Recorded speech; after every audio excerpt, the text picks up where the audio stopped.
Mas então, Pedro, é isso. Eu fico um pouco de. Eu acho que a gente tem que parar, olhar para o nosso passado, olhar para as nossas vitórias, sim, mas entender que a luta é grande, que em 2026 nós temos um desafio gigantesco para além da presidência da República, que é o Senado.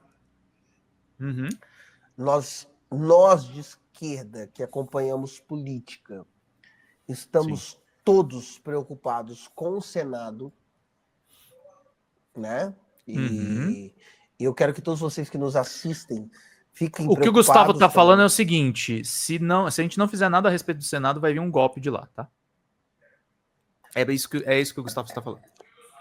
Exatamente isso. É um golpe, tá? Vai vir Mas um golpe de exatamente lá, isso. porque o Senado é o único poder que tem chance de dar impeachment dos ministros do Supremo. A gente precisa reeleger o presidente Lula. Sim. E nós precisamos muito, mas aí muito, e precisa ser uma briga de foice. A gente tem que ir para a trincheira defendendo os candidatos ao Senado que vem pela esquerda, porque ali vai ser... A gente precisa se resguardar bem nisso daí.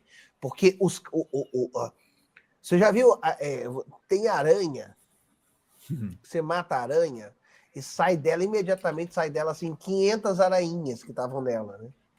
Os filhotinhos ficam ali agarrados à mãe.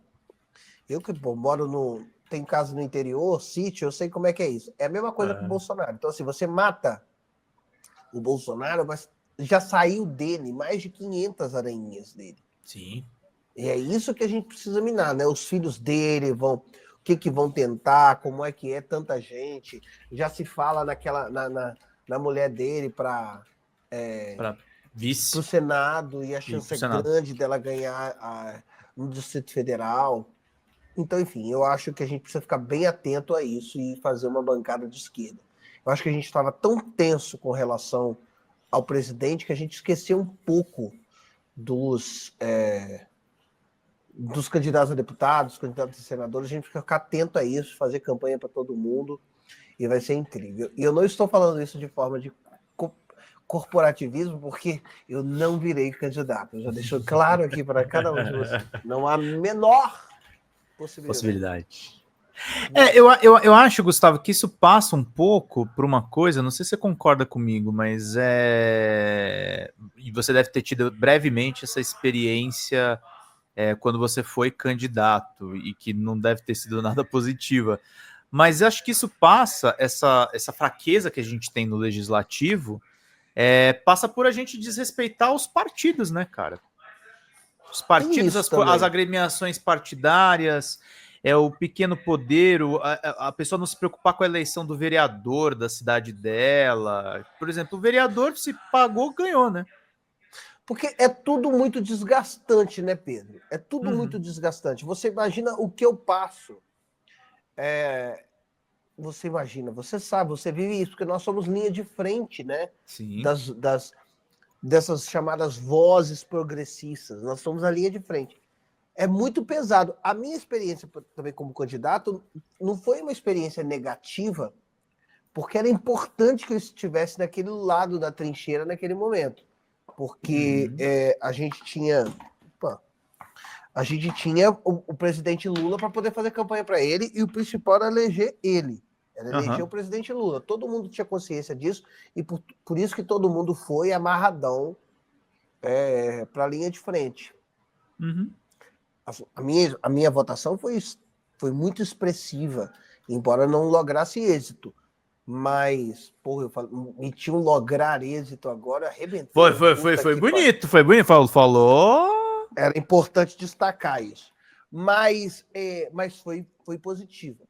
Mas é importante que a gente mergulhe de cabeça nas campanhas, que a gente faça acontecer, que a gente eleja senadores de esquerda. Porque em 2026 são 2 vagas para o Senado em cada estado. Então é importante a gente botar 2 em São Paulo, 2 em Minas Gerais, e a gente arrebentar isso daí. Minas Gerais, eu não quero nem falar muito sobre Minas Gerais, tá? Porque estão mostrando aí negócio de... Não, o Zema morreu. Vai acabar. Mas, tá falando assim, umas merda pra ficar relevante ainda, né? Mas embora o Zema... mas o que acontece é o seguinte, o Zema foi eleito, reeleito, né, governador, e atrás dessa aberração política que é o Zema, tem vindo muita gente. Então tem destaque para aquele senador estranho de Minas Gerais, o Cleitinho.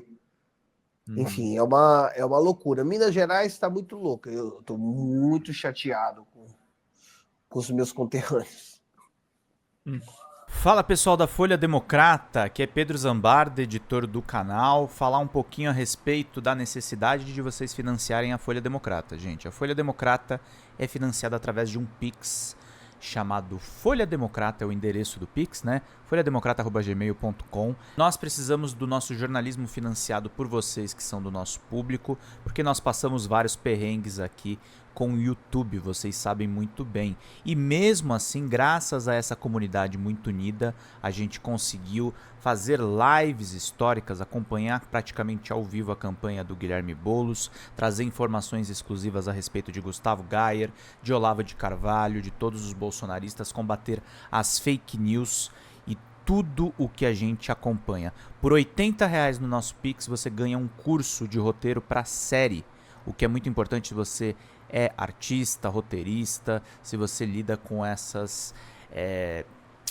práticas da economia criativa. Outra forma de você colaborar também é se tornando membro aqui do nosso canal.